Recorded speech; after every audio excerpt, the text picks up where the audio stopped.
You're watching and listening to episode 86 of the Unnecessary Nonsense podcast. On this very program, we discuss a bunch of variety of things. We talk about the National League Central Division. We talk about Nolan Arenado and other stuff happening in the National League Central Division. Dave asks some other questions related to professional wrestling. I likely answer them.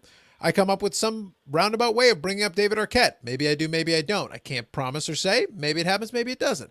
But all we know for sure is that one way or another, I will find some roundabout way of making fun of one of, if not both, Tom Brady and Mike Trout. Look forward to that on this episode of the Unnecessary Nonsense podcast. Because you know I have to. I'm Carlos. I'm pretty sure you're contractually obligated to do so. I might just be. That's all I'm saying. I'm Carlos. That's Dave. What's going on? All right. Couple things this week. So this week has been, well, twofold. One thing I told you off air, which is kind of exciting.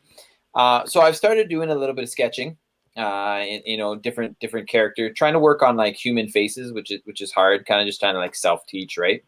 But one of the things I've been doing lately is kind of just pass some time when I have some, is sketch professional wrestlers, particular ones. So I did like Hulk Hogan, I did Undertaker, I did $1 Million Man. Anyway, one of the ones I did is a pretty quick one, but it turned out okay, was Kane. I did a couple of them. So I decided, you know what? I'm going to mail these to Kane, or Mayor Jacobs, as he's known in his other life, in Knox County, Tennessee, and see if I'll autograph them. And he did. And the turnaround was like really quick too. I think it was less than 2 weeks by the time I mailed them to the time I got them back, which is pretty impressive. But he's a mayor in Knoxville County, Tennessee. Like, while it sounds good on paper, on a related note, Dave, I'd like to declare myself mayor of Carlosville, Canada. Carlosville, Canada is actually about 1,300 square feet around me, and I rule with an iron fist. On a related note, if you send an autograph request to me, I may take longer, mostly because I don't feel like it. But you might get it back, so still. Probably, Listen, I already do have my own trading card. As a matter of fact, I indirectly have two. So there you go, man. Just saying. There you go. So, but that was pretty exciting, and to get that back, it's always fun, like, because you never know when you send things off whether they're gonna, whether they get lost, whether they make it there, whether they get there and they just kind of laugh at you and then rip up your stuff or throw it in the garbage or light it on fire or whatever. Which might happen on the first attempt at sending me an autograph request from you. Yeah, there you basically. But it was entertaining. I'll put it that way, and I was happy to get it back, and that's good. So I don't know what I'm going to do with it now, but I will think of something. Depends how many others I get back, I guess. Well, is it like on an 8x10 piece of paper? No, it's a lot smaller. It's like it's close. It's a weird dimension because it was a little booklet just of white paper that my mom picked up in Cuba that had like a design on it, like some Cuban designs and stuff. And Che Guevara actually, right? But it's like it's close to a 5x7. Okay, so if it's smaller than 8x10, you could probably just use those 8x10 sheets and just put it in a small binder. Yeah, could do that. That'd be a simple way. I don't know. Yeah, well, it just depends. But I'm saying that other way allows you then to potentially have a little collection of them and be able to put in a small binder. Gives you an easy way of storing it, and it gives you a way you can flip through it anytime you like. Keeps it out of the light. Keeps the autographs from getting faded. Gives you a couple options. Yeah. So there's a simple storage solution. We shall see. And the other thing that this week has been, apart from obviously the usual, work and being a dad and all that jazz, is I started watching The Mandalorian. Look at you. And I watched season 1, and it's one of those things I'm not convinced that it's a good show, but it's an eminently watchable show. That could be, yeah. So I still don't know how I feel about it in terms of like, is this a good show or not? But I finished the first season this week. There's only 8 episodes, and they're like just over half hour each. So it's good though. I enjoyed it. I don't want to spoil this for you, but don't get too attached to Gina Carano's character. Just saying. Yeah, I'm okay with that because I that is not a spoiler alert, Carlos. I'm way ahead of no one on that, but I am aware of what's going on. Yeah, it's just for the record, it's not an area I'm going to delve into too deeply, but the reality is that is the definition of an unforced error. That's really dumb because she had quite a good thing going, and she was built, and she had fashioned herself a pretty decent little career. She's not a great actress. Let's just be clear about that. But decent, and serviceable, especially for the type of roles that she was doing. I was gonna say for what she's doing though, she's very serviceable. No, and the reality is she had carved herself out a niche. She started off. I will discuss a little MMA later on, but as an early MMA women's pioneer, she had taken that, parlayed it, and then carved out a nice little niche for herself. All things considered, was she sort of the first one who kind of like moved on from the sport into other things? Yeah, really, the first one of note.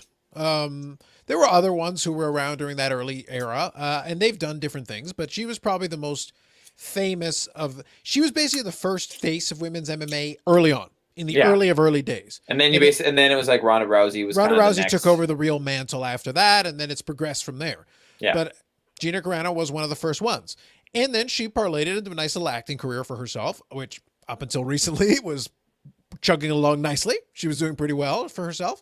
She even had the little stint on American Gladiators, which was nice for her and worked out nicely for her for that. But it's one of those things like, I never feel bad for folks when they do dumb things, because it's like, especially when it's an unforced error. No one put a gun to your head and said, say stupid stuff.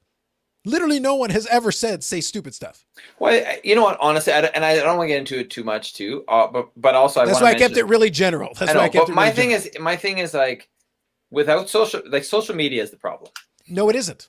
It is not part of the problem. It is only all it has done is created a platform for people to. You remember the old saying, it is better to be silent than be thought a fool. Correct. All you've done, open your mouth and remove all doubt. Correct. All you've done though is, I have social media, and you know what the cool thing is? You're on my Instagram, my personal Instagram. Yes. When is the last time I posted anything on my personal Instagram? I don't even know. Correct. I have Facebook. You're there. Up until literally a couple of days ago, I posted a thing that was me commenting on a post I made 8 years ago because I thought it was still funny. Yeah, and it was. Yeah, and it was. But how often do I post on Facebook? Not very often. No. And here's the thing. Facebook is not on my phone. The only reason I even still have a Facebook is for two reasons. Number one, it keeps track of some people's birthdays because I suck at remembering dates. And number two, the second reason I have it is because occasionally someone wants to ping me that way. But what happens is, and here's the cool thing about it, because I don't have it on my phone, I have no idea. But you know what I do have?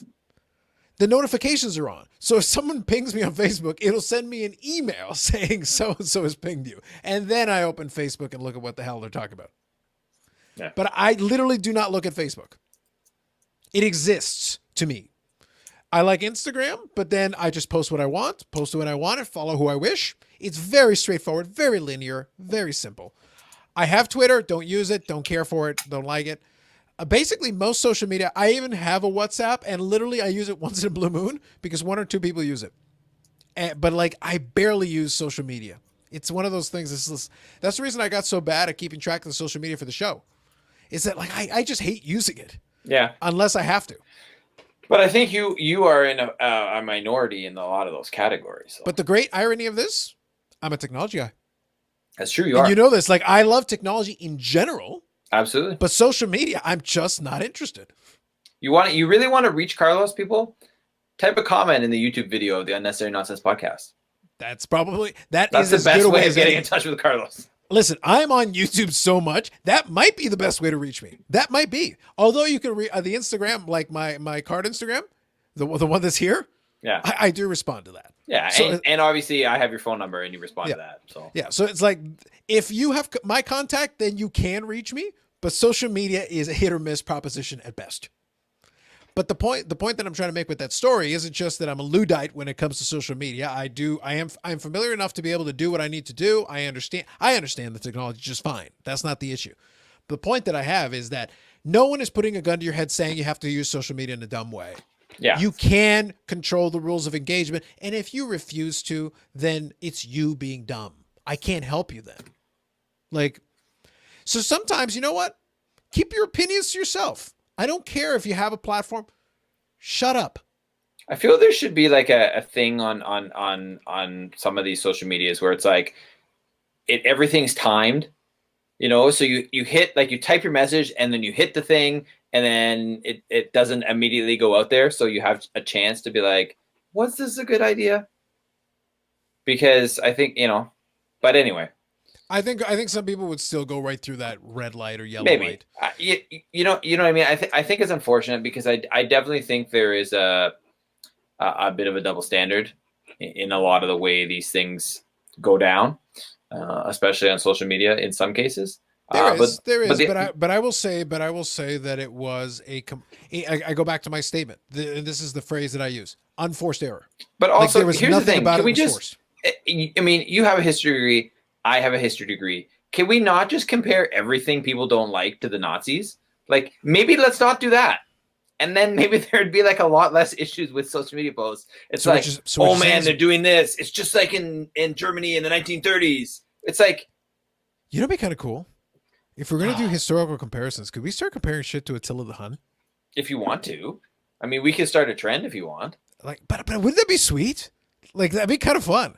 It's like, why are you comparing this, bruh? Attila the Hun. Get on another train. You know what I mean? Like, it's not that like some people aren't making valid points or whatnot. That's what I'm saying. But what I'm saying is, you know, if your first instinct is to be like call somebody a Nazi or like maybe you need to check yourself first and realize like what am I really talking about? What is the real issue here? Before, you know, I'm comparing this to the, you know, somehow comparing this to the extermination of 6 million Jews and 5 million other people in the Holocaust. Fine, Dave. Fine. We can compare things, like I said, to Attila the Hun. There you go. Okay. Like, from now on, all historical references on the Unnecessary Nonsense podcast are referred to Attila the Hun. well, I don't think all of them are going to make any sense. I've got plenty of historical references we can pull out, but it's like, what happened? It's like, guys, this is just like when Attila the Hun went on social media back with the Mongols and people won't know totally outed himself, and it was a fun. big time problem. Oh my God. It was a thing. Like, guys. But it's a special bonus, Carlos. Carl Weathers is also in that show. He is. That's true. Yeah. And I love that because Carl Weathers is the man. Wait, is it Carl Weathers? It is Carl Weathers. Wasn't it Lando? No, it was Carl Weathers, man. It was not Billy D. Williams. It's Carlos. Lando, they're doing like a Lando show. Okay, but what's Carl Weathers play though? He's like the head of the Bounty Hunters Guild. Oh, okay. He's a different character. Sorry. For some reason in my brain, like, isn't Lando in it though? Not in the first season. Oh, okay. He might be in the second. For some reason I had it in my head that he was in the show. I thought he was. Maybe I'm mad. The one guy, the guy who's like the main bad guy, kind of looks like Lando a little bit. Okay. Like at first I was like, is that? No, that's okay. But Carl Weathers is in it. You're saying? Carl Weathers is in it. Okay. And you know, and it takes me back to that Saturday Night Live skit all the time. I don't know why. I just think it's so funny. But he's the black guy from Predator. Yeah. See, the problem is like people who haven't seen that are gonna like, you know, say, why are you guys talking like this? It's like, guys, you have to see the Saturday Night Live sketch with Carl Weathers about how he's, you know, trying to run for political office. And then it will make sense to you because it is hilarious. It was a good skit. That back when Saturday Night Live used to make good skits years ago. No, that's fair. I think it's one of those things where I'm at the stage, and I'll get to it when I do the. Ironically, when I see, I can still bring it all the way back around. When I do the little bit of UFC thing, I'm going to kind of describe part of my problem that I have. But I do appreciate that folks have been checking out Mandalorian and a bunch of that other stuff, which is always good. I have my own challenges when it comes to different types of media content. But I'll actually chat about that in a couple of minutes here. We'll come back around to that piece. Then let's take it to you, man. Anything from your week that you wish to share with our global audience? Sure. So I will say that for the most part, no. Only because, as you know, right now I've got machinations happening in the background. Yes, you do. They're going to have some impact in my day-to-day business. It won't affect what I'm doing here in the show or on my own YouTube channel, all that good stuff. But working on some making some money moves. We'll put it that way. Making some money moves. We got that going on, and figuring out a couple of things on this end, which is going to be interesting. So at least for the next couple of weeks, for starters, and then going down the road, we're gonna have some interesting times as I start getting everything set up and figured out. I would say otherwise, things are going well. I've been having a lot of fun playing with stuff on the YouTube channel. I've been having a lot of fun with that. That's been good. I've enjoyed making a lot of different videos on a lot of sports card related topics because that's what the YouTube channel is about. That's what the Instagram is about there. So that information is all there contained to that. But one of the fun things is that now the weekly live stream thing has really taken on a life of its own. It's become its own thing where I have regulars and stuff that come in and all that. And now I'm going to challenge them probably tonight to be like, all right, guys, so I need some topics. I have topics, but now that show has evolved. And I think, and you've heard kind of the audio version of it. Yep. But as I get into the newer episodes, what you're going to discover is that the format has changed to the point that basically the first hour is me just riffing by myself, just riffing on whatever it is I feel like talking about for an hour, basically. And then I'll bring people on. Okay. But it could be random people. It could be all over the place. And there's some episodes coming up where I have a little bit of fun with it. I may have drunk people on. I may boot drunk people on. I may bring somebody on just to boot them immediately off. I might have done that recently. Yeah, I was going to say, you may have done that already. Just recently. But that is why I provide these clips. I provide them on the Instagram for context. It was one of the most me things that I could have done. And what was fun for me is that right after that, I go, you guys thought I was kidding when I said it's like, I got a short trigger today. I got no patience for this. We're done. Done. Booted. It was solid. It's what I do. It's what I do, Dave. It's what I do. Basically, it just plays out. That's why I'm disappointed in Ogilvy. Ogilvy needs to get in on this. I know he's not a sports car guy. It doesn't matter. It's me being an asshole. That's what I do. Yeah, he needs to be on that show. Like, probably. Like, I mean, I'm sure you could talk about, I don't know, some like Marian Hossa card at some point. Dude, listen.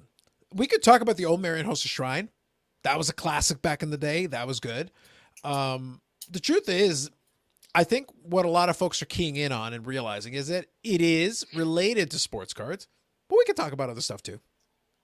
In the post Super Bowl, I did an impromptu Super Bowl live stream, which will be put on the audio podcast at some point. I just decided to do it. I decided to go and do it, and I did it live. And hundreds of people have seen it now. So it's one of those things. I just went on live, impromptu, with 20 minutes notice, just decided to do it. And we spent the first chunk of it where I basically just did my usual character assassination of Tom Brady.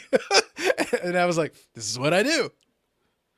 This is what I do. You get a taste of what I've already brought to the table. We expect nothing less when it comes to Tom Brady. This is what happens. This is how it works. But that's always been the fun for me. Like, I've enjoyed now being in the realm of creating this type of content. And I think in the post-COVID world, I'm not going to stop. The format might change. The time of the week might change. Although I still kind of like doing Sunday. I feel like Sunday night is kind of a fun night to just kind of sit around and chill. Yeah. And I think a lot of people have been enjoying that. So we'll see. We'll see how it plays out. But I'll keep doing the audio version because for some folks, downloading it later in audio form is probably the easiest. So I understand that. So I want to make that available to them. That's part of it. And God knows it's not something I've been good at remembering to do on this thing. It's okay. As long as all the episodes are up before MLB season starts, we're good, right? Look, the important thing is this. If you go to the YouTube channel, you get all the episodes. Every single one of them is up within hours of us finishing recording on the YouTube channel. The audio version may or may not appear. Ever. If you listen really carefully, you might be able to hear it off at the distance, but it might not be in your podcast app of choice. I will try, but I make no promises. I'll get this one on the podcast app, but then you'll wonder what happened with episode 85. Look, I don't know.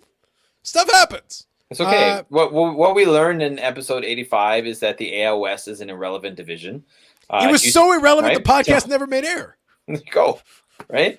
Amazing. Or just watch it on YouTube, and then you can learn, why it's an irrelevant division. But otherwise, just know that it's irrelevant. Correct. Exactly. Versus, now, can we segue? Because this would be a good segue. Go ahead. Right? Versus what we're going to talk about today, the NL Central, which is not a completely irrelevant division. It's mostly irrelevant, yes. Although they do have an irrelevant team. And that Only one? Well, you know what? Maybe two. This is the way I look at it. Well, first of all, the Pirates are relevant, right? Yes. So much so that as I've done a little bit of research in doing this. I hope so, because I haven't done any. Please exactly, right? There was an article I found and it went through, sort of who each team's got, who they got rid of for every team except the Pirates in the division. They just didn't put the Pirates in. Right? Appropriate.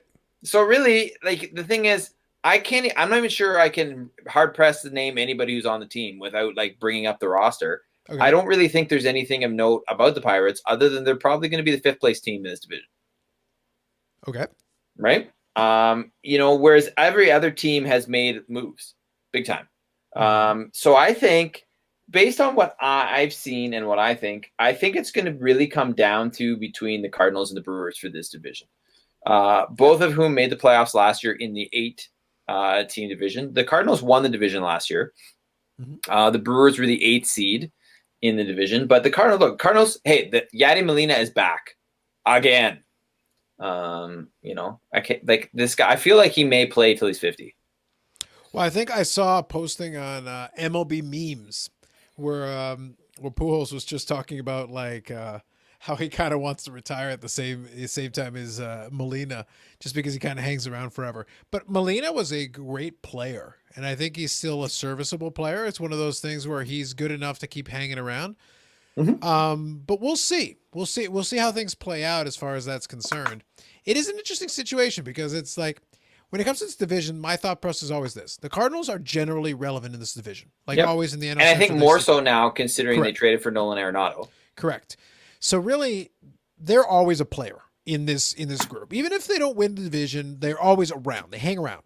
Yep. I mean, let's put it this way. And the other big thing they got was Adam Wainwright. They signed him too, back as free agent. But I look at it. This is, come September, they if they're not in a playoff position, they're not going to be completely. You know what? September is going to be meaningful to the Cardinals one way or the other. Correct. Which is really all you, as a fan base, that's kind of all you want. Your team is relevant pretty much at the end of the regular season, no matter what. The games matter. They're relevant to you. One of the things I'm crossing my fingers, my disinterest in the preview section, notwithstanding, I got the notice a little while ago here that my MLB.TV subscription has been renewed because I actually paid full price last year. I got a discount on this year's thing. So the end result was, I think this year it's cost me like $60 for the season. That's pretty good. Almost $70. So not too bad. So I'm going to go out of my way to be like, okay, and I'll get to the streaming piece later on when we talk on the other side of this preview. I am hell-bent on watching some damn games this year. I'm going to sit down and force myself to put it on the second screen and try not to just stare at my screen going, scrolling through Instagram or something. But because I kind of want to watch some games and be a little bit up on what's going on, because it's been a while since I've really paid closer attention to it. And I can guarantee you Cardinals games will be one area I'm going to pay attention to because I want to see what Arenado does. As far as this division is concerned, absolutely. As Cardinals does, I'm interested. And if you look at the Brewers, not to be outdone, they signed Colton Wong, which is a decent signing. Lorenzo Cain is supposedly going to be healthy for the whole season, or at least he is healthy going into the season. Sure. They already had Christian Yelich, who needs to round back into form because he struggled last year. And Jackie Bradley Jr., which is a big signing. So, you know what I mean? And their pitching staff is kind of hodgepodge again, but hodgepodge was enough to have them make the playoffs the last 2 years. So, you know what I mean? Like, so I see them being right there too. They make some good offensive signings. Their pitching hasn't gotten worse. So I see them as I don't think they're good enough as a whole team to be better than the Cardinals. But it is possible that they could win the division. I have them pegged as my number 2 team. Cardinals is number 1, but it's possible. I think it's could switch. I think it's just wonderfully glorious to me. So, the Pirates, as we said, are irrelevant. The Reds don't really matter. I just think it's great that it's been 5 years since the Cubs won the World Series. Do y'all remember the Cubs won the World Series 5 years ago? I think it was 2016. I do remember that. It was 2016. It was 2016, 5 years ago. After like 157 years of not winning the World Series. Like, it's 1908, right? 1908 to 2016. Yes. Yeah. 108 years. 108. Over 100. And 5 years later, they're not relevant. And by the way, if you remember that 2016 team, go back and look at that roster. There were so many young players on it where you're like, oh my God, could this team be good for years to come? And on paper, they should have been. Didn't happen. Yeah. Well, I mean, look, they got rid of Yu Darvish. They got rid of Kyle Schwarber and brought in Jock Peterson from the Dodgers. They signed Jake Arrieta. They signed Zach. I mean, to me, it kind of feels like we get rid of somebody who's like pretty good, and we got somebody back who's not bad, but not quite as good as that person we got rid of. That sort of feels to me what the Cubs offseason has been. Does this, though, feel like it gives credence to the notion that the Chicago Cubs may have made a deal with the devil. Literally made a deal. They were like, look, you give us this freaking World Series, and then you can do whatever you want. And the devil's like, all right, are you sure that's what you want? This World Series means that much to you? Yes, give it to us. Okay. You know, it reminds me of that episode of that one. It was the Halloween Simpsons House of Horror, Treehouse of Horror, when Homer got the monkey paw.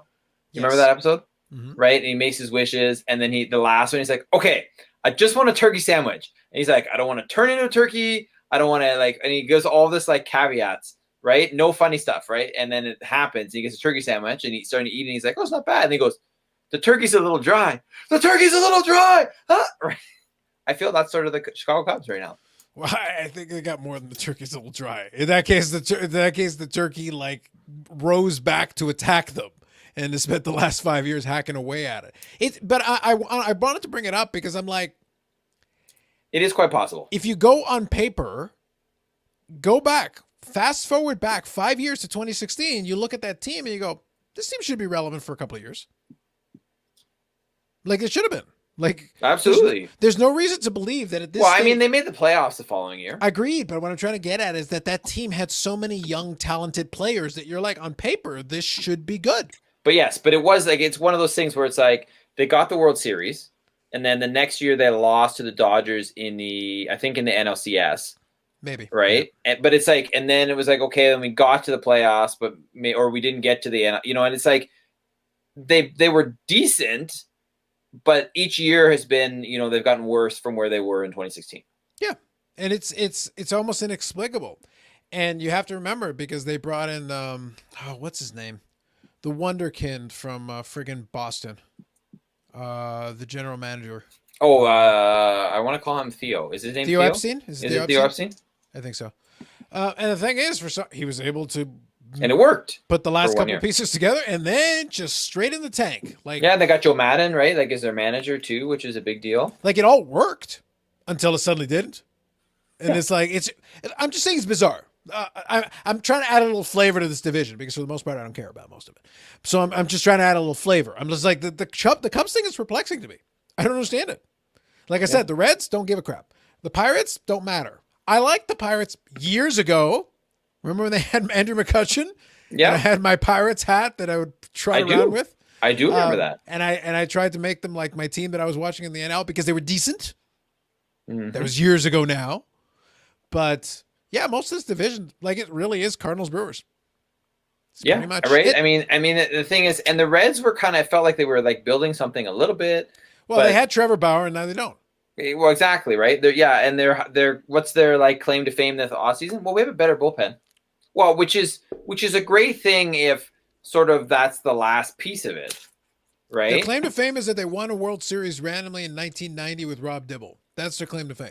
Well, that is fairly impressive. Let's be real. It is, but the reality is that is literally 31 years ago. Yeah, but I mean, and they still have Joey Votto. But if you look at their roster, right? What's left of Joey Votto? Well, that's true too, right? There's nobody on this team that's like, wow, they have so and so. You know what I mean? Nobody. Well, like you have to remember that right now at this stage in the game, like, okay, let's quickly take a recap. Dave, can you quickly summarize between the teams that you can think of off the top of your head, Ohio-based Big Four professional teams? Yes. You want me to start listing? Just start naming them off one at a time. Okay. Go ahead. The Cleveland Indians. They're screwed. Okay. Continue. Cleveland Browns. Double screwed. Continue. Cincinnati Bengals. Although they're theoretically on the uptick, we'll see. We'll see. Next season will be judged. But they did get LeBron to win them a championship, so that was now 5 years ago. Also, please continue. The Cincinnati Bengals. Joe Burrow is going to need to resurrect himself like Lazarus, and they're going to have pretty to fix that line.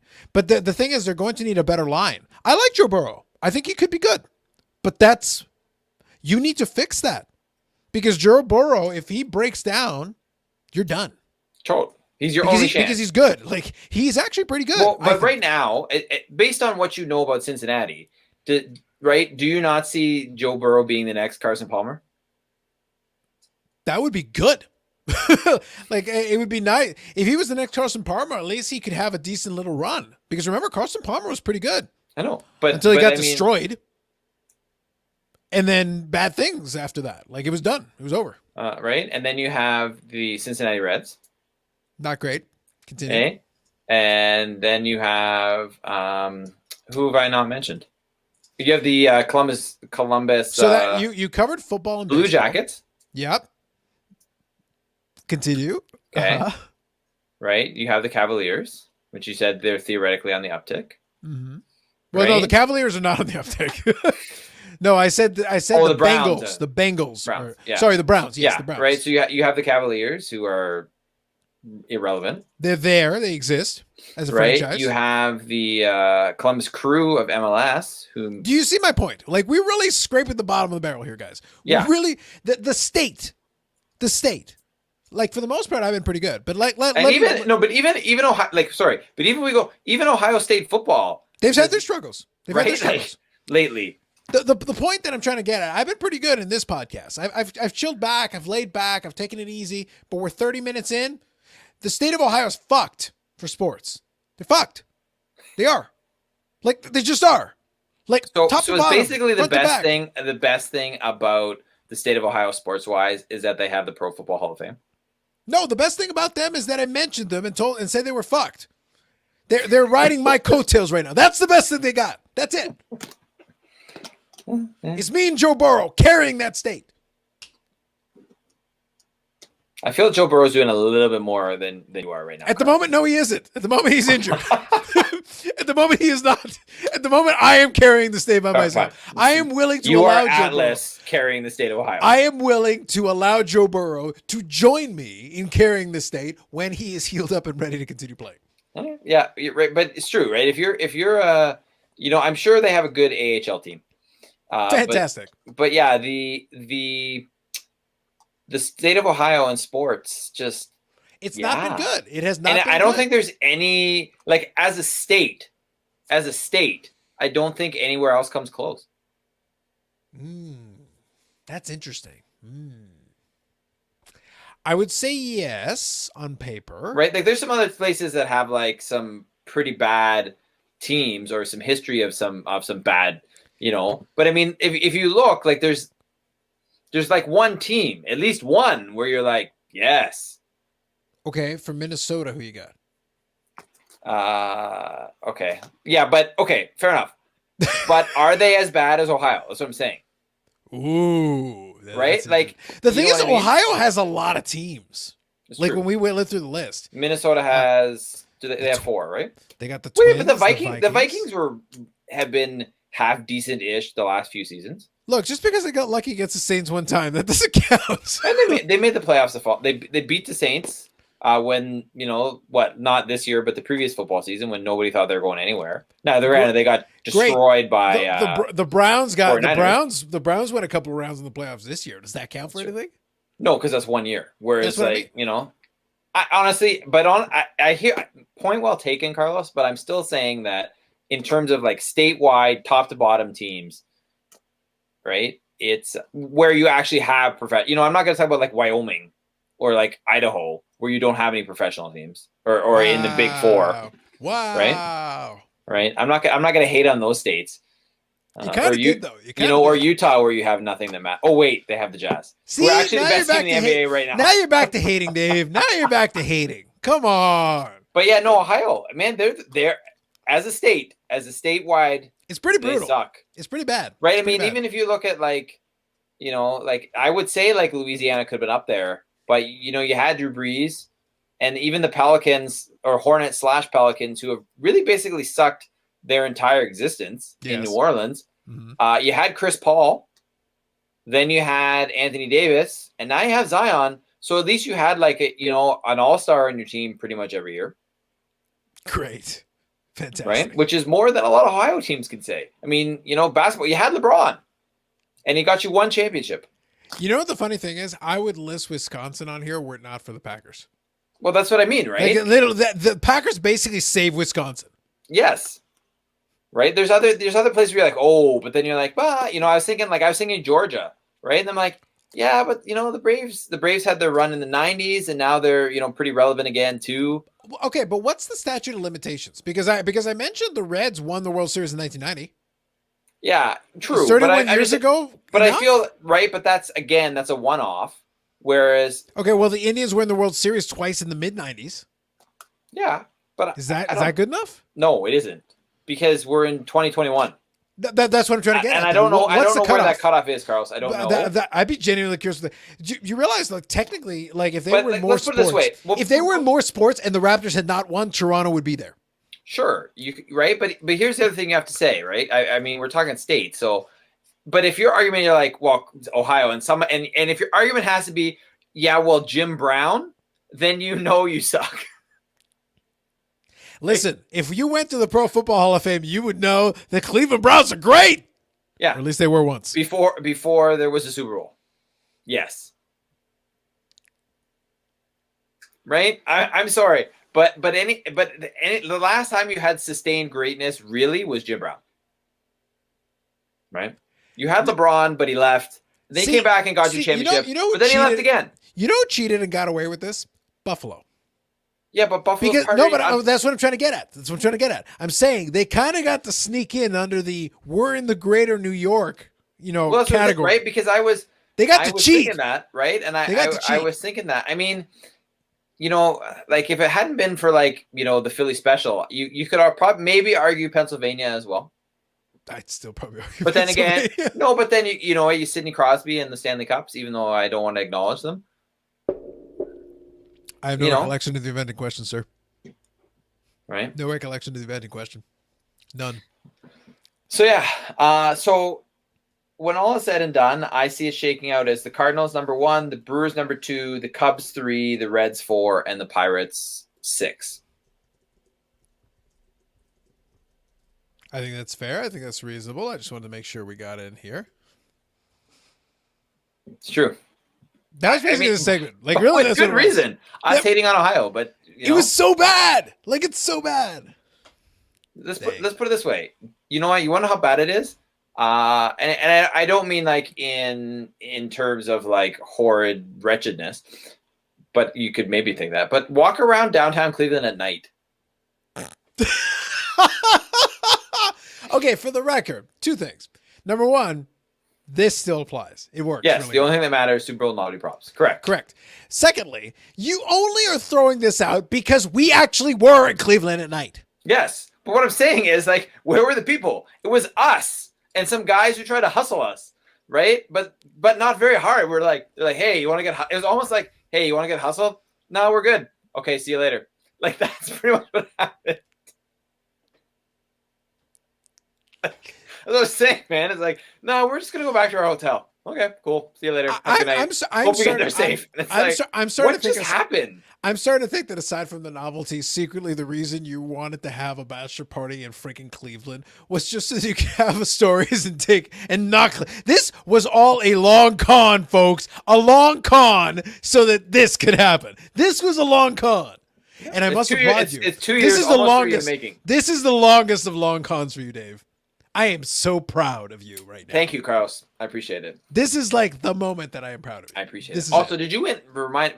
Since we like to reminisce down memory lane every once in a while, did you win any money at the casino? Did you even gamble at the casino? At the casino? Yeah, I gambled. Yeah. Did you win any money? A couple of bucks. Like, not a lot. It was kind of a lame casino. Like, that casino was trash. I'm sorry. That casino was trash. What do you expect? Like, I understand, but I'm like, try. Do one thing for me. One thing. The only time it was sadder, and you know what? Okay, here. Oh, actually, no. Hold on. Let's do this one. This is more appropriate. This conversation. So here's the thing. The only time. The casino thing. And I'm sorry, this is more fun than the rest of are we in conclusions division? Cardinals or Brewers? One of them. Correct. Pick one. Anyway, bottom line. Okay. And I'm also looking forward to seeing Arenado. I want to see how he does. Now, okay.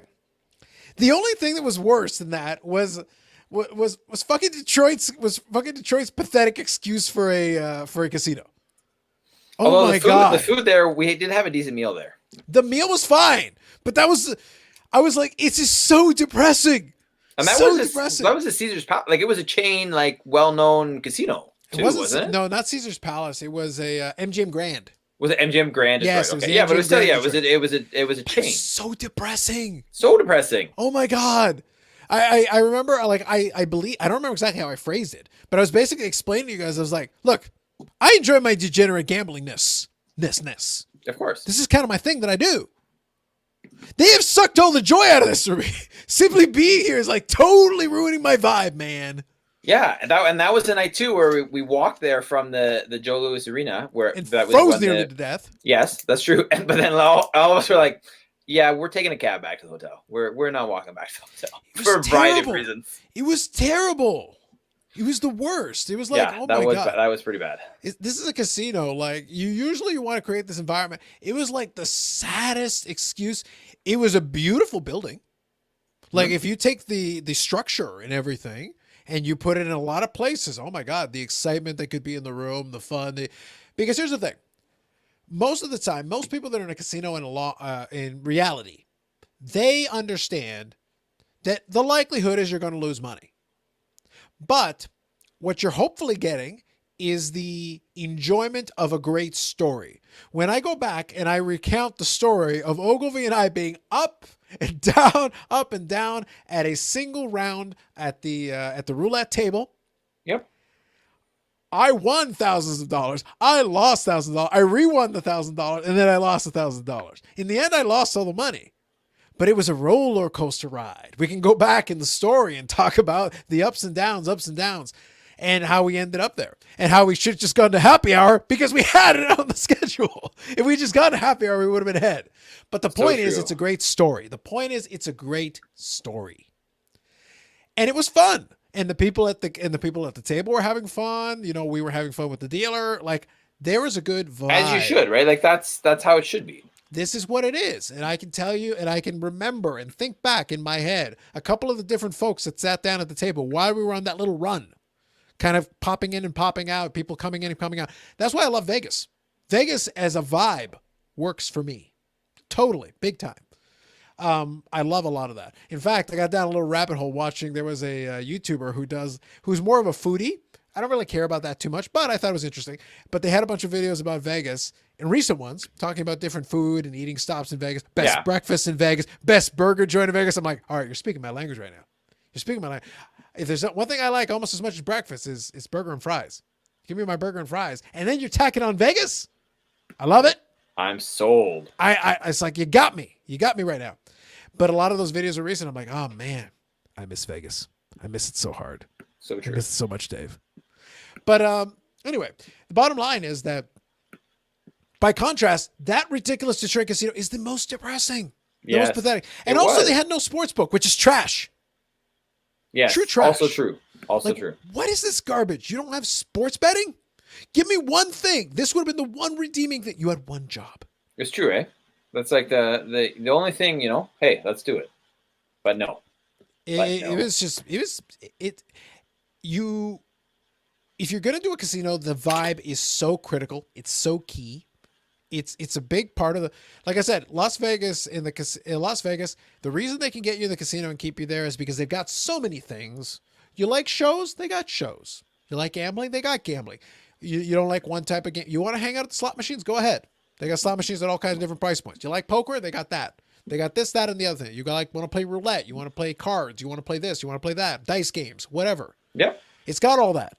You want to do shopping. You can do some crazy window shopping in Vegas. It's fantastic. And then go back to your nice hotel room that's subsidized by all the gambling and soak in a tub. You can soak in a friggin' hot tub. You can. Mm-hmm. I know this because my room had it. So it's one of those things, like, you can do all those things. It's awesome. But it's a vibe. It's all about the vibe you create in that space. Absolutely. And then you get up the next day super tired because you slept 2 hours, and then you go and have your overpriced smoothie downstairs. The point is, they built the structure from top to bottom so that you can do all this. And then you go on the strip at night. It's insanity. Mm-hmm. You cannot replicate that in Detroit. No. You know, it's like, what? We don't have the Bellagio fountain. This is trash. This is trash, Dave. Trash. Totally trash. So MGM Detroit, I can't recommend it. The Foodery, the sports bar though, pretty decent, pretty solid. There you go. But Michigan, get on the sports betting for God's sake. What's wrong with you? Jesus. Maybe they are now. I mean, I would hope so. Like you need something. That was a while ago. Fair enough. But anyway, so this conversation is this show in a nutshell. Totally. So you have some thoughts on UFC 259. 259, yes. So for the most part, I'm going to stay out of the card. It is airing tonight, less than an hour from when we speak. So that'll be when the pay-per-view starts. I'm not going to go over the whole card because there's a lot of it. I have been out of it. So quickly, I'll give you the first segue and then I'll get into the one match I want to talk about. All right. Segue number one. When we talked about the Mandalorian thing earlier, one of the things that I think about is that I've gotten to the point in my life where I'll watch a lot of YouTube. It takes up a lot of my time. I'm kind of comfortable with it and happy with it as a venue thing. I'm glad I don't have Netflix because I'd be wasting my money. I don't watch anything. What I feel bad about is that I actually still have UFC Fight Pass and I've been paying for it probably for the last year and a half and barely watching anything. So I'm completely out of touch with what's going on in the UFC world. I did watch a couple of fights. Probably I want to say at the end of last year, towards the tail end, I did get a chance to sit down and watch a couple of fights that were had in the greatest of venues, the Fight Island. Indeed. Patent pending, but trademark. But the thing is, aside from that, for the most part, I hadn't been watching a lot of UFC. So I hadn't been catching a lot. So I'm completely out of touch with what's going on in the current thing, who's really going. But I did catch to see a little bit. I did see some of the promotional materials for UFC 259. Yeah. And what struck me as interesting, and that's what I say, the unfortunate thing about not seeing a lot of it, I got to get back into watching more of it, unfortunately. That's why I made myself the commitment to MLB.TV. I want to watch some. I'm paying for these streaming services. I got to watch some of this content. There's so much content out there. But UFC 259, what intrigues me is that one of the title fights is going to be Amanda Nunez taking on Megan Anderson. Okay. Now, here's the thing. Megan Anderson is interesting in that she's this tall Australian lady who I got a chance to watch. Now, this is where I brought the streaming thing back into the picture here. Mm-hmm. I was watching her fight back in Invicta FC, which I believe I've referenced before and I've talked about. That's the all-women's fighting promotion that's kind of like a feeder for UFC. So basically people can like build their credentials down there and then work their way up to UFC. Or if they struggle a little bit, they can go back down there for development, get some fights back under the belt, rebuild their record, and come back up. Stuff like that happens all the time. Gotcha. So she was someone who was competing in Invicta FC, and she became the interim and then basically became the featherweight champion. So she was able to do that, which is very interesting. Now, here's the thing. Let me quickly give you the path of Megan Anderson to get to this fight because I have it up in front of me. So to give you context. So like I said, I watched a lot of her stuff in Invicta FC leading up to, and she was on a 4-fight winning streak towards the tail end of a run there. So she basically fought against Amber Leibrock, who you probably are not too familiar with, who's kind of a more obscure fighter. But she had Fight of the Night. This was back in January 2016. Then she fought Amanda Bell, not a big name. She won those two fights by TKO. This was in May 2016, Invicta FC 17. Then she beat Peggy Morgan by TKO at Invicta FC 18. So she was very active around this time. This is July 2016. So she was fighting. That was 3 fights in a year. So she was fairly active. Then she defeated Charmaine Tweet by TKO Invicta FC 21. And that was in January 2017. And that was to win the interim Invicta FC Featherweight Championship. So she won the championship there. And it was promoted as the undisputed champion. She got performance of the night. That was her 3rd consecutive performance of the night. So like she was given that credential. Now here's the thing. At this stage in her career, she's 8-2. So she's a rising star in the sport. She's a champion in this thing. But she never got around to actually defending the title. At some point, I think the opportunity presented itself and she decided to make the jump to UFC because obviously more money, all that good stuff. Great. But the thing is, she was still in development. This is January 2017 when she won that Invicta FC title. This is 4 years ago. Gotcha. Like I said, I watched a bunch of these fights leading up as she was developing and I thought she was pretty good. I was very impressed with her. But here's the thing. So then she goes and does that. She loses at the unanimous decision to Holly Holm at UFC 255. This is in June 2018, so over a year later. Then in December 2018, she beats Kat Zingano, where she does a kick that basically like injures her eye, and it ends the fight by an eye injury. Okay. So that's in December 2018. She wins that. Then she loses to Felicia Spencer by submission in May 2019. And then she wins her next two fights, consecutive fights. One is in October 2019, UFC 243 against Zara Fame dos Santos. They know her in her house. And again, she fights in February 2020. She fights against Norma Dumont Vienna, and she wins by KO. Now, here's the thing. This is in February 2020. This is a year ago now. She's won their last two fights. Her record is 11-4, which is decent. But for the most part, she's been fairly inactive the last couple of years. She's fought some fights, but like February 2020, then October 2019, May 2019, December 2018. That is 4 fights since December 2018. Right. Not super active. Now, she's still been training. She's been doing all her stuff. Great. Here's the thing. What she's got going for her, she's 6 feet tall. So she got a long reach. But the reality is, aside from the fact that she's a former champion in Invicta, she's won her last 2 fights, her record's decent, she's tall. Aside from that, she's not really got a lot going for her that would suggest, oh yeah, you should go up against Amanda Nunez, who basically has been destroying everybody that's been put in front of her.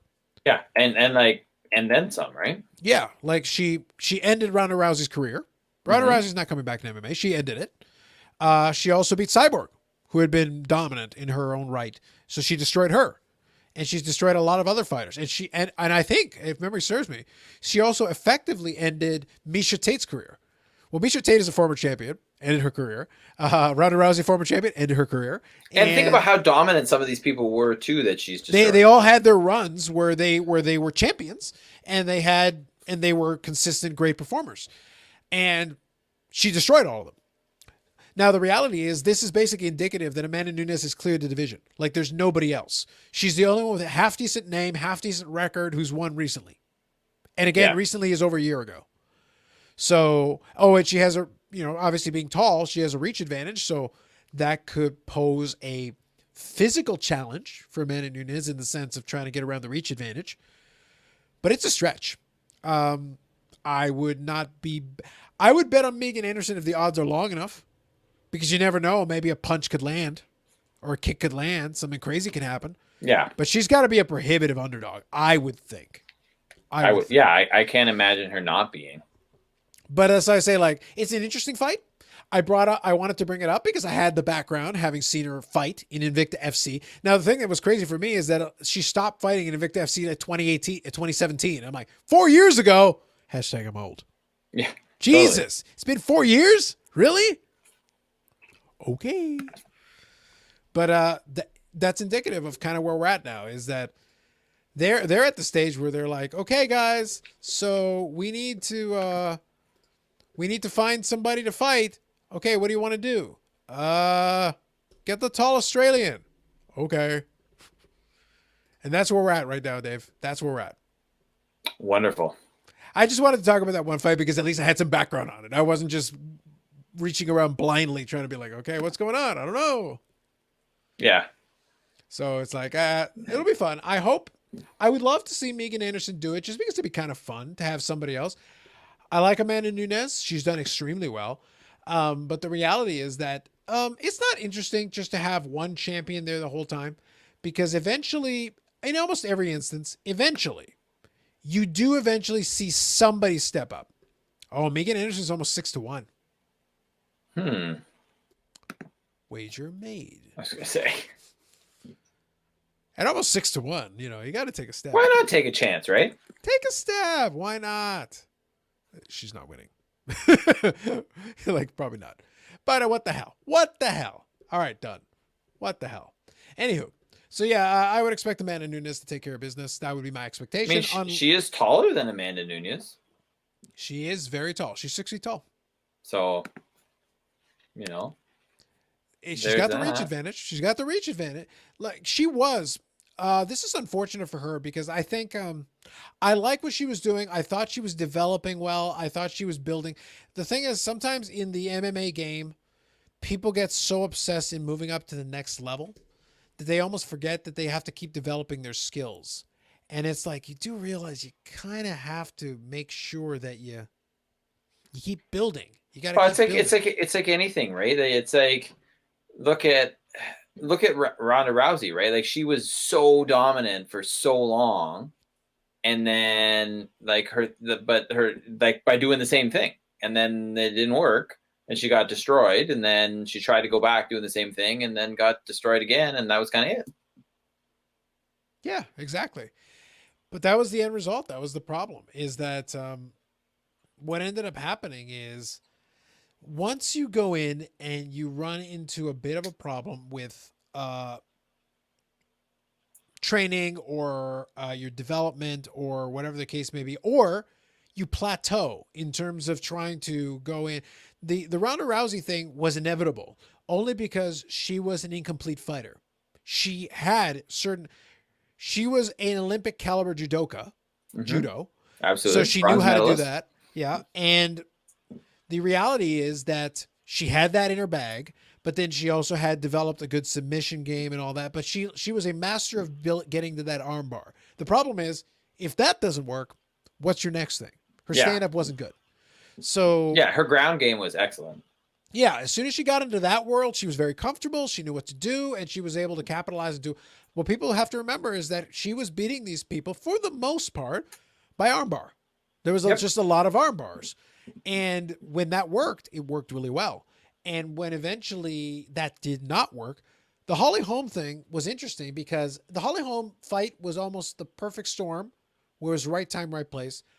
But Holly Holm, unfortunately, for better or worse, basically became Buster Douglas to Ronda Rousey's Mike Tyson at that time. Do you remember the Buster Douglas thing? Yes. Yeah, so that's basically what happened because Holly Holm was never able to recapture that. But what ended up result is it created a little bit of upheaval in the division because when Holly Holm won the title, and then she lost it to Miesha Tate, who was a very marketable star.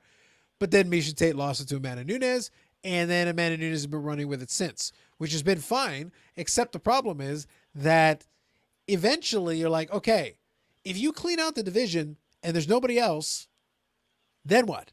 Because that's why I say Megan Anderson is the beneficiary of they have run out of people to challenge Amanda Nunez. Nobody has been built up that can go in and take care of that business yet. Yeah, it's true. So it's like, so what happens if Amanda Nunez takes care of business here and she wins again? Maybe she keeps fighting. Maybe she retires. Maybe she tries to go to a different division. But what do you do with this division? Yeah. I don't know. Like I said, I'm not up on the latest and greatest. I don't know who the other contenders are, but I have to think that Megan Anderson is there as a result of the fact she is marketable. Like I said, she's got a lot going for her, but I don't know if this is the time. I don't know if this is the time where she's going to be able to do, where she's going to be able to go in and take care of that. Yeah. But like I said, I wanted to talk about that fight since at least I knew something about the participants. So I was at least able to offer some background on that piece. Yeah. The other fights I just don't know. I just don't know enough. I'd have to look at the rest of the card. I'm sure it's a good card. I'll get back into UFC at some point, but I've struggled to try to watch a lot of stuff beyond. Just as if I'm not into it, I'm not into it. I'm not just going to watch for the sake of watching. Yeah, for sure. But I'll get back to it at some point. Hopefully. We'll see. But anyway, so that's UFC 259. That's kind of the piece I want to talk about that.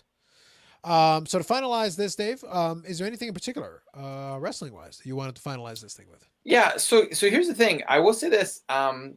First of all, I'm enjoying AEW. I've watched 2 programs now, like the full program, basically. Mm-hmm. And I enjoy it. Like I enjoy it for what it is. Although I don't know how I feel about the fact that they're having what's it called? A barbed wire death match or whatever it is on Sunday. The barbed wire exploding death match, yeah, Dave. The exploding death match, yes.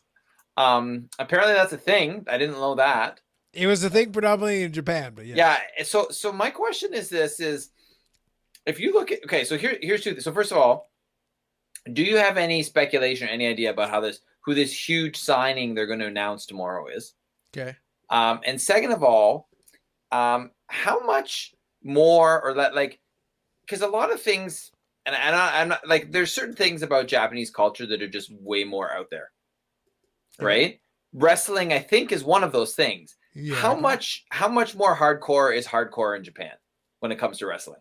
Those are my two questions. Okay, so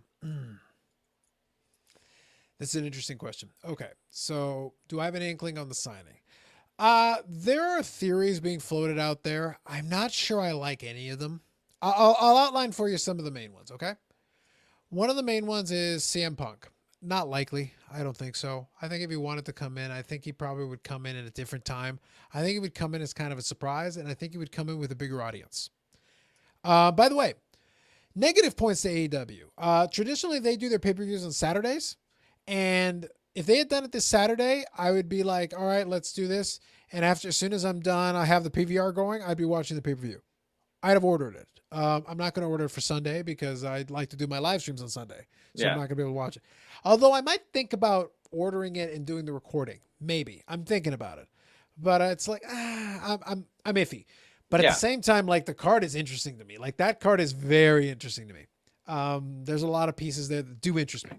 That's usually the sign of a good pay-per-view, is that if I'm not just interested in one thing, if there's actually a couple of things that I'm interested in, including the result of this speculation on this signing, that means there's enough stuff going on the show that might make it interesting to order. So like, that's smart.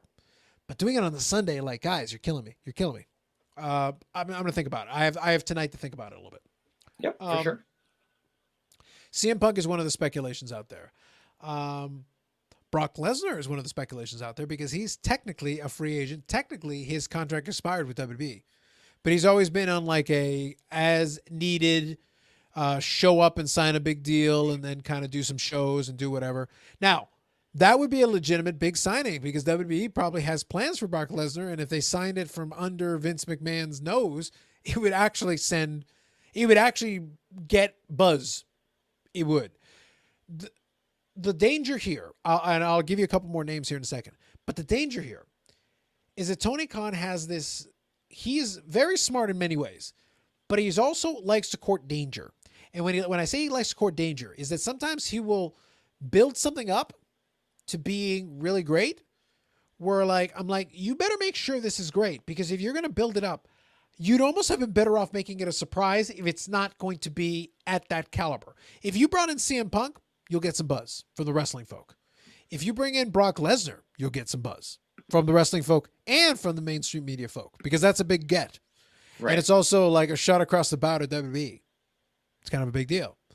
One other name I heard thrown out there, Dave Bautista.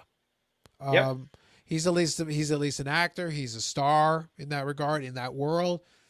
Dave Bautista's also damn near 50. I don't know if he's of any use that I would want to do anything with him per se. Like, he's still physically in great shape, but I'm like, I don't know if I want to see Dave Bautista wrestle at this stage in the game. But he looks like $1 million. Like, if you go and look at his training and stuff, like, he looks like $1 million. He could probably get it done. Although I wonder, like, maybe he's more, I think he's probably just focused too much on his acting career, though. It's not even that. Like, even if he was willing to do it, even if he was like, yeah, sure, I'll do it. Why not? Because WWE kind of did him wrong the last couple of times that he was around. And he might be like, you know what, screw Vince. I'll do this. He's 52. Yeah, that's what I'm trying to get at. Like, here's the thing. Great shape as he might be in, he's not going to be a full-timer. It's one of those things, like, I almost don't want you to... even Brock Lesnar is in his early 40s. So it's like, no matter who you bring in, and CM Punk's about 40. So it's like, everybody you're bringing in wrestling terms, it's okay. Because in wrestling terms, you can be in your early to mid 40s and still be very serviceable. Mm-hmm. But it's like, man, you're just bringing in one old guy or a different old guy.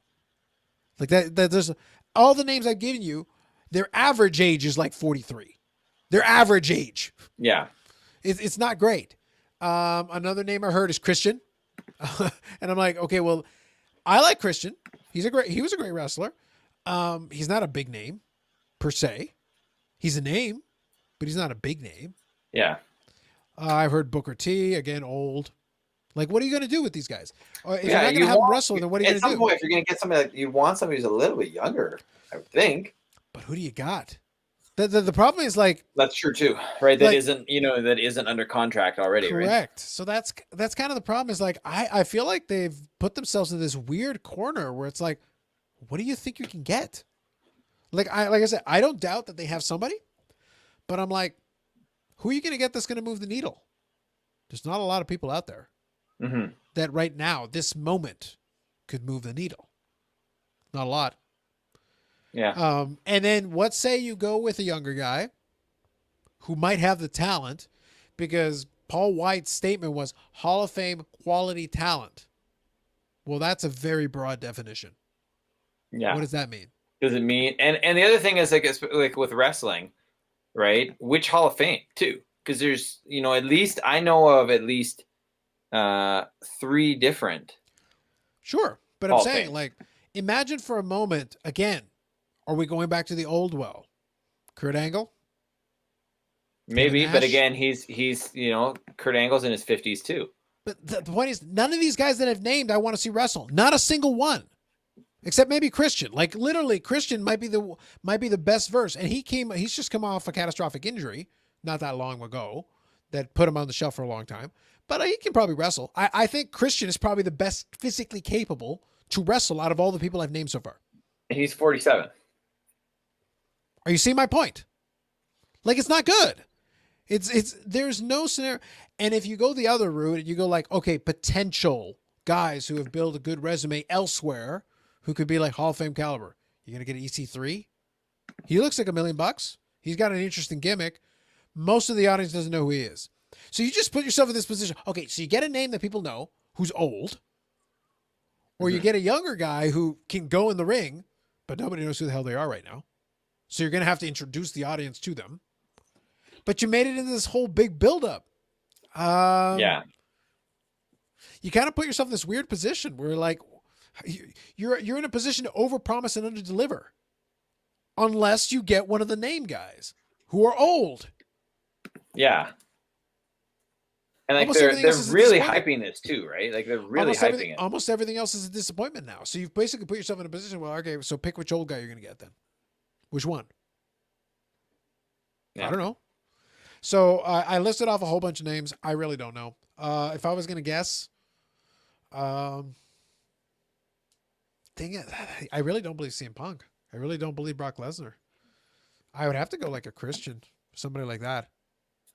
And I just don't know if that... To me, that doesn't quite give me the same hype. I don't think it gives anybody the hype. And I like Christian. And I think he was a great wrestler. And I think he is still a great wrestler. Like, none of those guys are going to move the needle, to me. They're good. They're good wrestlers that you could bring in to do things. It's David Arquette. Bruh. Former WCW champion. Bruh. See, we got into David Arquette. I wanted to make sure we did, so.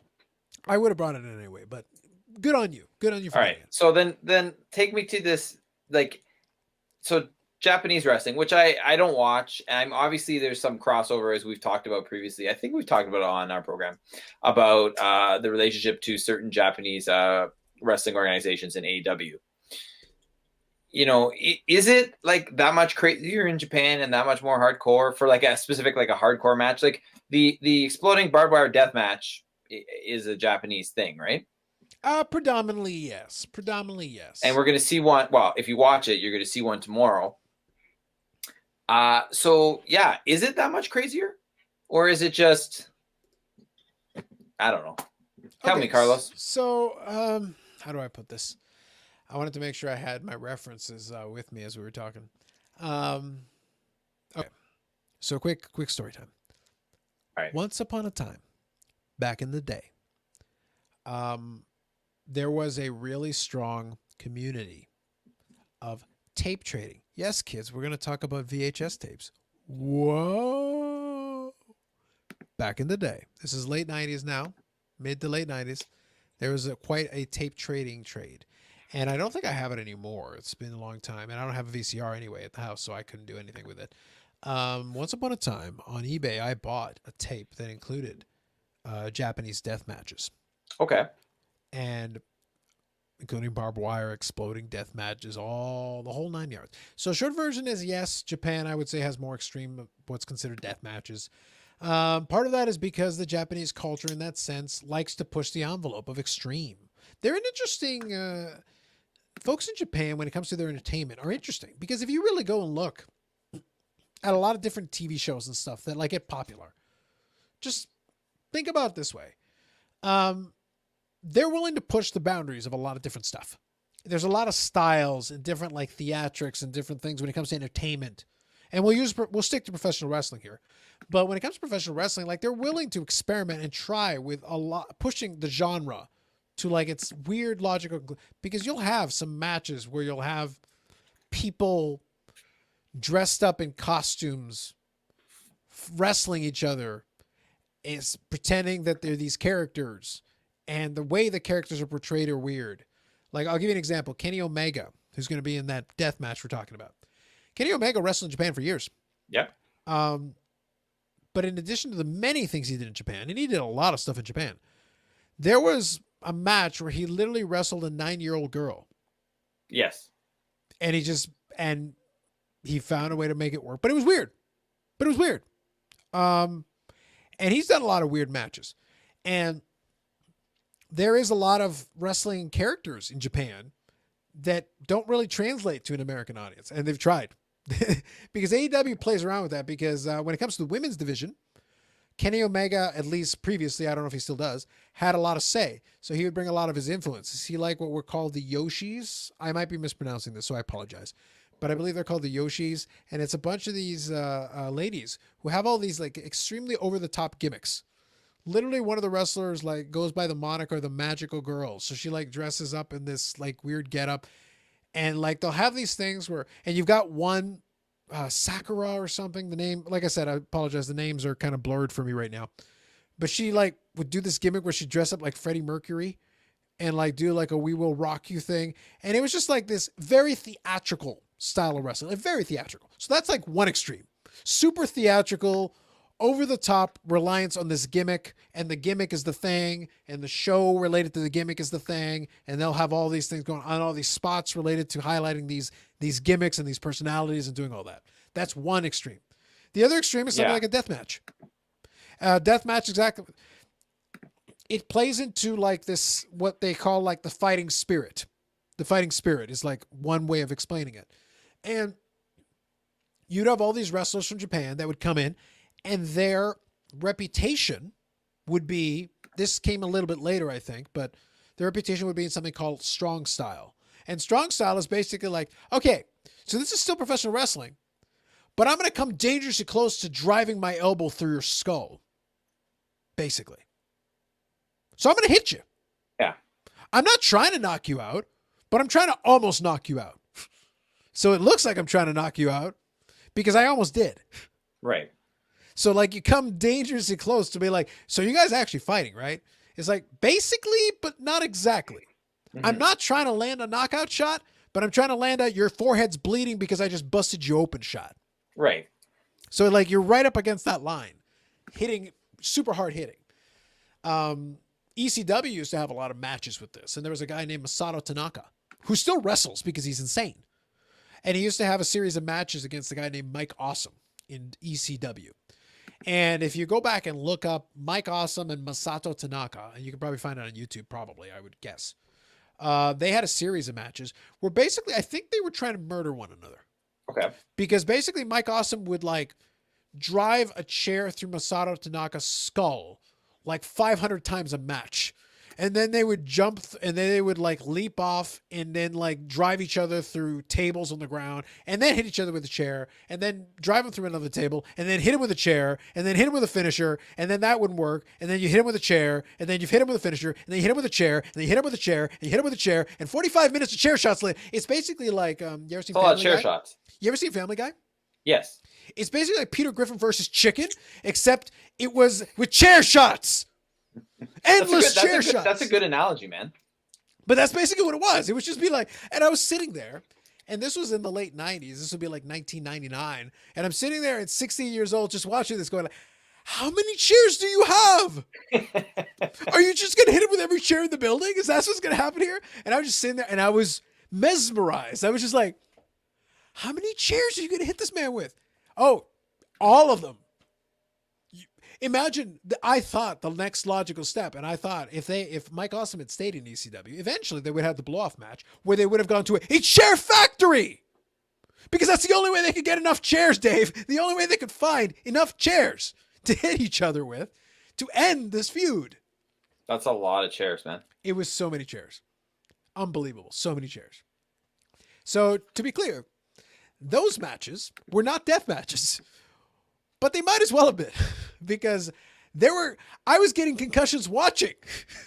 Like, my God. So anyway, death match is a style of match. What I would say probably one of the most infamous death matches, there have been a number of them, but I would say one of the most infamous death matches was Cactus Jack Mcfoley versus Terry Funk. And they had a death match in Japan around 1995. And there's an article that I have from Bleacher Report. I'll send you the link. And they call it the greatest death match of all time. And I'm pretty sure I watched this match. Okay. Yeah, and here a reference. As told in McFoley's autobiography, Have a Nice Day, they used C4 in the Barbwire boards. Okay. Actual C4? Yeah. Oh, God. So basically, like, the point is, yeah, they would use these C4 explosives. They're toned down, but it's C4 explosives. So the thing is, when it comes to the death match, look, here's the thing. In the death match, the best way I can describe it to you, here's the best I can do. The barbed wire's real. The C4 explosives are explosives. They got triggers. They can be set off. So, like, you're going into a match where there's shit that's designed to hurt you. Now, the objective is not to kill you, but this is the weapons version of strong style. Like, I'm not trying to kill you, but I can scar you for life in this. Like, you go back to Cactus, go back to friggin' drawing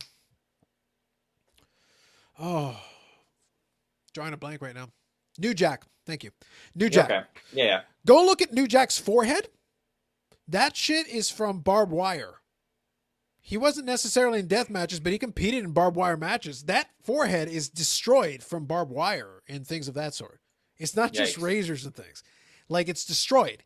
It looks like he put like a cheese grater over his forehead over years. Yeah. Mcfoley has scars from matches like this. And Terry Funk was insane. And both of those guys were not... Terry Funk was not a young man when he was doing this. Terry Funk was wrestling and winning championships in the 70s. This is 1995. Yeah. By 1995, Terry Funk was well into his 40s. He might have been in his 50s. And he's competing in this ridiculous death match with Mcfoley, Cactus Jack, who was noted for his tough style where he would take an endless amount of abuse. Yeah. So you got these two guys who are tougher than they have any business being, possibly dumber than they have any business being, and they're doing this ridiculous match. Yeah, so Terry Funk was 55 when he did this match. Because reasons.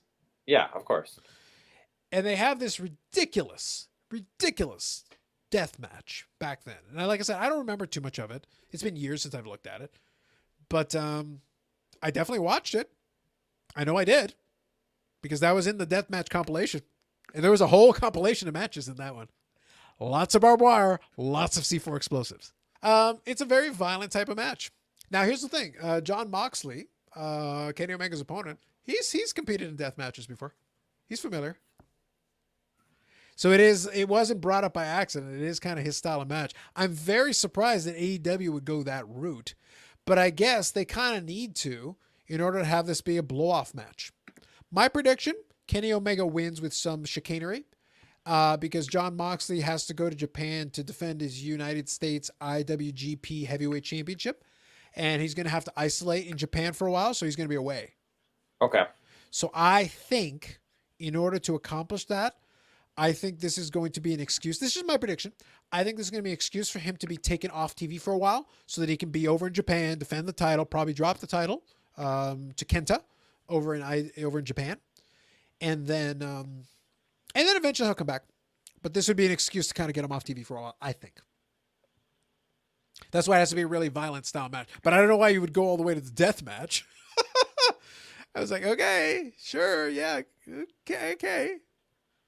You're going to go that route, I guess. Sure. Yeah. So traditionally in a death match, you would have ones that were related to triggers, and some of them would have time explosives. Yeah. Yeah. So I'll read you this piece from this article here. They basically were describing the match. So they said, despite the weak time bomb explosion, the two veterans of hardcore still managed to end the match with the crowd in awe. Funk's disappointment with the explosion was bigger than the fans, though, judging from his expression. They saved the match by exploding the last board and bringing a ladder into the mix. The final explosion that caused the most injury was the one that caused the most injury to both participants. After some abuse with the ladder, Cactus dropped an elbow on Funk and scaled the ladder again, only to be thwarted. Funk backed into the ladder, sending Cactus into barbed wire, probably one of the most famous clips used in the deathmatch, injuring him severely, opening gashes. Despite the spinal offensive movement Cactus Jack began on the receiving end of it, he managed to crawl over to Funk and get the cover to win the match. Good times. Yep. And Cactus received $300 for his work that night and a can of soda as a bonus. Nice. Yeah. So in Mick Foley's autobiography, he said he suffered 7 stitches in his hand, 9 in his eyebrow, 11 in his head, and 14 behind his ear. Jeez. He also suffered second-degree burns to his right arm from the final C4 explosion. Terry Funk was then rushed to the hospital and suffered a ridiculous amount of injuries. Deathmatch. Oh my goodness. The greatest of ironies is in bringing it all full circle. Why would they not have a death match on Fight Island? That's fair. That is fair. This is you dropping the ball, Dana. Dropping the ball. I agree. It's so obvious. Like, it writes itself, guys. It writes itself. So yeah, I think it's ill advised.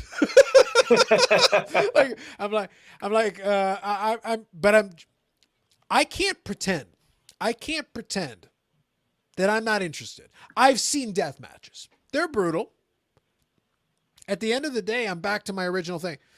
Professional wrestling, ladies and gentlemen, if there's nothing else, professional wrestling, when it comes to that, and decisions people make in professional wrestling, the important thing is that when it comes to professional wrestling, you got to understand, number one, dear God, why? Number two, these are adults making these decisions. Like, John Moxley is perfectly aware of what a death match entails. John Moxley understands what this is because he's been in them. He understands this. Kenny Omega is a veteran. He's not young. He's not new to this. He understands what this entails too. Like, he's not unaware. And his buddy and, manager, Don Callis. Don Callis has been around the block. He's been in Japan for years doing commentary and things. Don Callis has been in the wrestling business for like 35 years. These guys know exactly what this is. Yeah, for sure. Nobody is going into this blind. Everybody understands what this is going to be. It is still professional wrestling. The outcome is predetermined, as it has always been. But it is a very dangerous match. The probability you are courting tremendous danger with every single move, every single setup, every single bit that you're going to do in this. I have no doubt they've probably discussed this extensively. They've probably coordinated some of these pieces because you really don't want to be off a couple of feet on this. You really want to be precise. This is going to, if they're smart, this is an intricate dance because they're going to want to be in position for all these different things that are going to be happening. I have no doubt that if they execute, it will be visually spectacular. It will be shocking to a segment of the audience because these things tend to be. And for people that may not be aware, again, this death match that was being referred to was 1995. This was 25 years ago. It's been a while, I think, since the death match has been really in vogue. It's been a while. And in North America, I can't think of one. I really can't.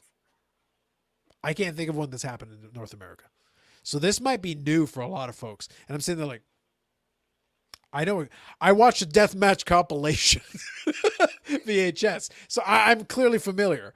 So it's like, this won't be new to me, but this is going to be new to some folks that are going to be like, wait, they're doing the what?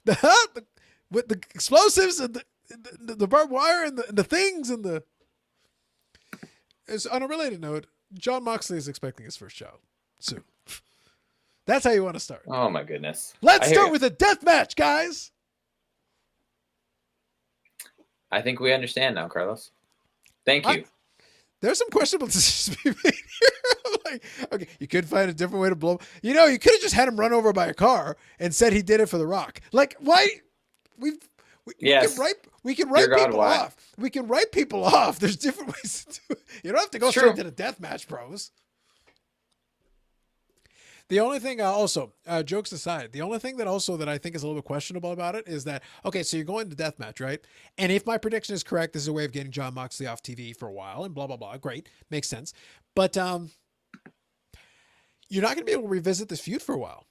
Because if Kenny Omega wins a deathmatch and you've written Jon Moxley off TV, you really can't have him just come back and then immediately start feuding with Kenny Omega again afterwards. Yeah. At least for a while. You're going to need Yeah. to put a little moratorium on this. Normally, you don't run back after. Like, you got eviscerated in a death match. Hold on, I'm back after a couple of months. I'm good now. Okay, great. So, I don't know. I feel like that means they're putting the kibosh on the feud for a while. I would think. That's my opinion.